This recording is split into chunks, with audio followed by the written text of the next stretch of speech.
video kali ini kita akan membahas sebuah skandal besar di tubuh militer Israel yang memunculkan pertanyaan serius tentang budaya militer, perlindungan perempuan, dan penyalahgunaan kekuasaan.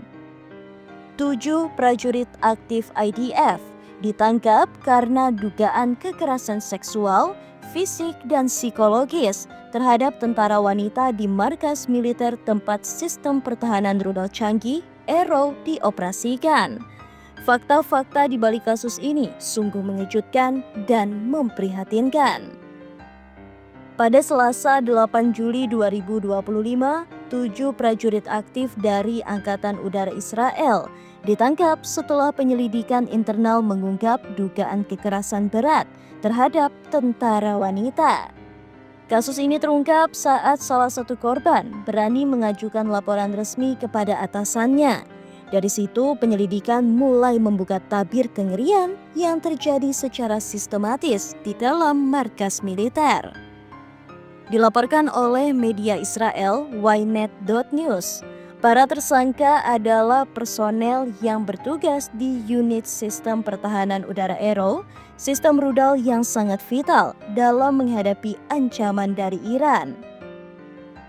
Dalam laporan investigasi awal, korban menyatakan mengalami pemukulan, pelecehan psikologis, dan kekerasan seksual yang dilakukan selama berminggu-minggu.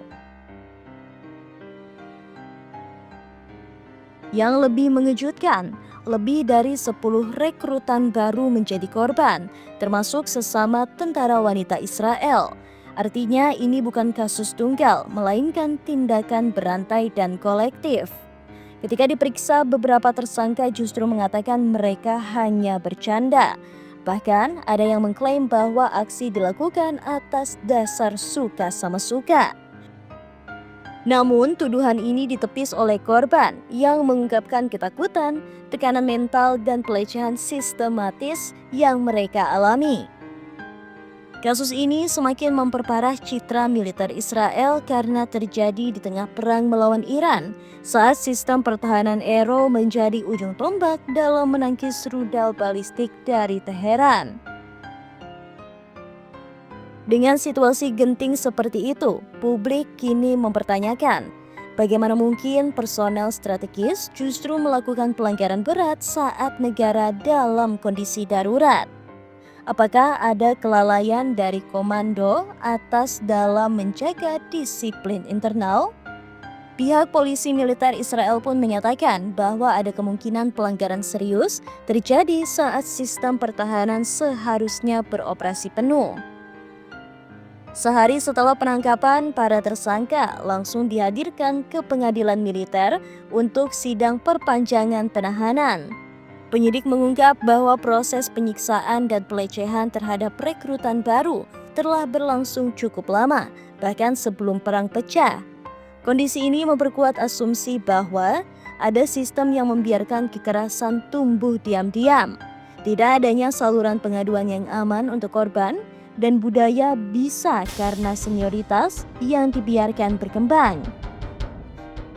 Kasus ini langsung menuai kecaman dari berbagai kalangan di Israel, terutama organisasi pembela hak perempuan, LSM anti kekerasan militer, mantan tentara wanita yang mengalami pelecehan serupa. Beberapa anggota Knesset menyatakan bahwa ini adalah alarm bahaya serius di tubuh militer Israel dan mendesak reformasi pelatihan militer, proteksi hukum lebih besar bagi tentara wanita, pembentukan unit investigasi independen. Sementara itu, korban masih menjalani pendampingan psikologis dan hukum. Beberapa dari mereka mengalami trauma berat dan tak bisa kembali bertugas. Apa yang terjadi di markas sistem Arrow adalah lebih dari sekedar insiden internal. Ini adalah cermin gelap dari budaya kekuasaan yang disalahgunakan, bahkan dalam institusi yang seharusnya paling disiplin, militer. Jika kasus ini tidak ditangani dengan serius dan transparan, maka keadilan tidak hanya gagal untuk korban, tapi juga untuk seluruh masyarakat Israel.